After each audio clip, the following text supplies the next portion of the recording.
How you doing, Cali Crowd? Welcome back to the vlogs, the road to front lever, kind of. I've been pushing for this skill for the longest time, grinding through all the progressions, and I finally unlocked the straddle front lever. It had taken me a while to get rid of this pike at the hips that just didn't seem to go away. But when I got the straddle front lever, I was over the moon. But fitness does love a curveball, and the very next day I got injured overdoing it on an ab wheel rollout.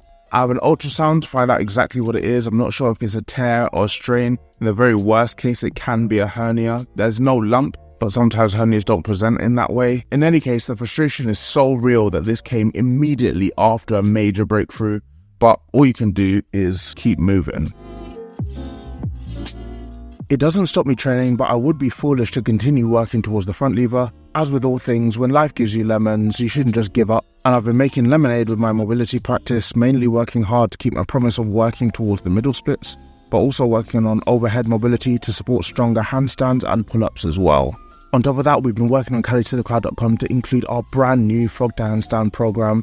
And on that note, thank you so much for all the feedback that I've been getting on it. It's been absolutely phenomenally received. Turns out the Cali crowd is full of nice people. More life, more gains. And on that note, I'm going to take you with me to the gym where we're going to do a full body mobility and strength session. Let's jump straight into it.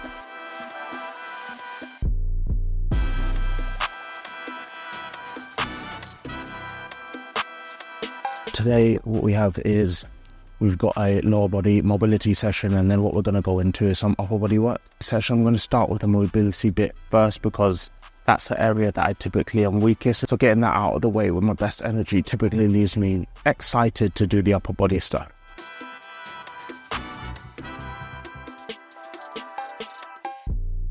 And I think one of the things when it comes to the middle splits that I really struggle with is rotating the hips outwards. What you want is that a little bit of anterior pelvic tilt.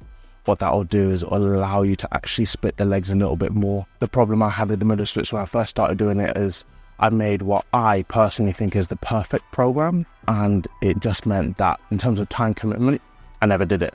So what I'm doing is I've reduced the number of exercises, tried to focus more on the exercises that I actually struggle with the most. The idea being that that's an indication of where there's weakness.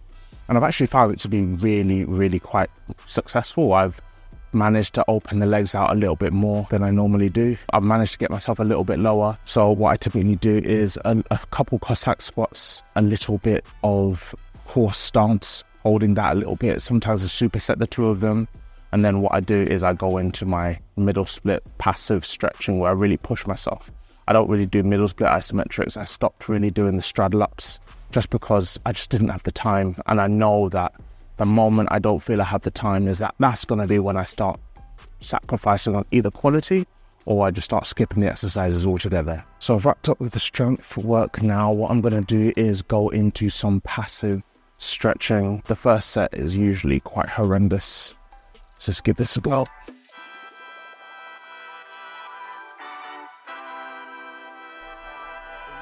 Nowhere near my best work. Hopefully, after a few tailor poses, I'll be able to get into a little bit of a lower middle split.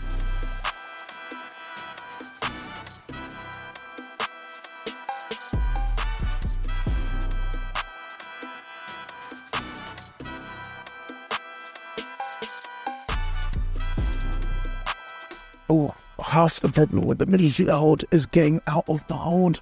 Makes you regret being born a gentleman. Okay, I'm going to wrap it up there with the middle splits. I think that's pretty much it in terms of how much capacity I've got for today. Not going to get injured with something else. Jumping into the upper body session now.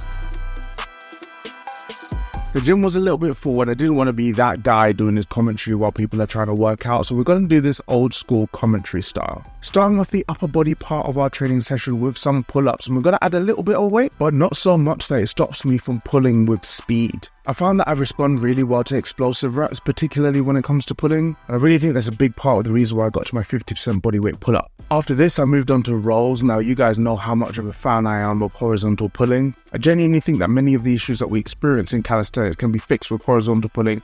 And the exercise that I'm going to do next, but I'll get onto that in a second. But here I just have my weighted vest. I think I had about 5 kilos in there.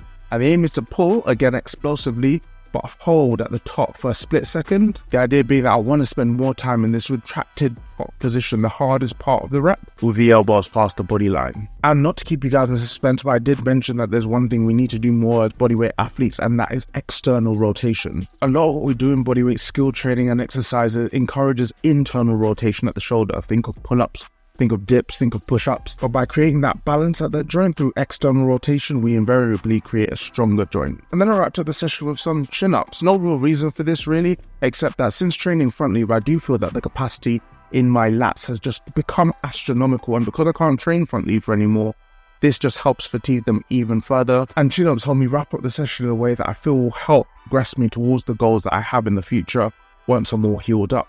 And that is the end of the session. Actually, I'm going to wrap the vlog up there too. I've got a little bit of work left to do. I'm actually working on the very next program.